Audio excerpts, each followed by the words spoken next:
As we enter the final few days of this Black History Month, we want to recognize the career and service of Petula Sellers. She is the highest ranking black woman in the history of the High Point Police Department, and she's about 3 months from retirement. She's also quick to admit that her life could have ended up a whole lot different than it did.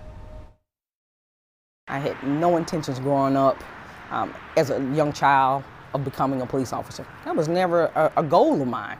And life steered me in that direction due to an unfortunate family circumstance. I had a cousin that was murdered, and so that just changed my whole course of my career.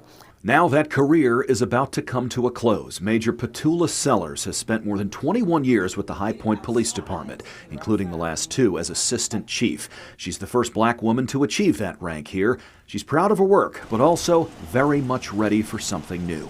How much harder is it to be in law enforcement right now than it was just a few years ago? Hardest I've ever seen. It's unimaginable. We saw during COVID, officers are coming to work and families not wanting them to be here. They want them to be home where we're safe. But they're coming because they're dedicated to this profession.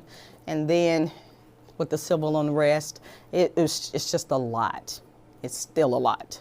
A lot of our kids don't have hope. If you talk to them and some of their reasonings for some of the things that they're doing, they don't have hope. They don't have vision. They don't have an aspiration to reach certain goals. Sellers was just 7 months old when she was adopted by a family in Orange County, North Carolina. She says she grew up rich in love, but not in money. Because of my mother and father, I'm here.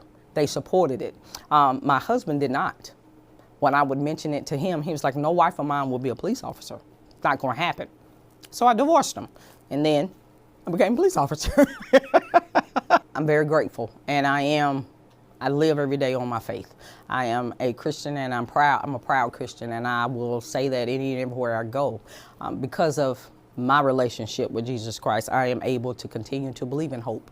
As long as we have hope, we got to keep pushing forward, and that's what we do. We profiled her 2.5 years ago for her work with the department's Angels in Blue program, which helps provide Christmas gifts for deserving families in the city. The American Red Cross chose her as one of its Salute to Heroes award winners in 2020. We have to be real careful when we judge children or judge youth and they're not behaving and acting the way we think they should. We don't know their background. We don't know what they're struggling with or what they're fighting with at home. She says she'll miss making a difference and will miss her police family. She's proud to be a trailblazer and would love to see more young black women consider a career in law enforcement. Our voice matters. Our voice matters. In this profession, generally, it's a male-dominated profession. I can tell you my 21 years, I can count on one hand how many black females have been alongside of me. And the higher you rise, the less there are. Do not let someone tell you what you cannot do.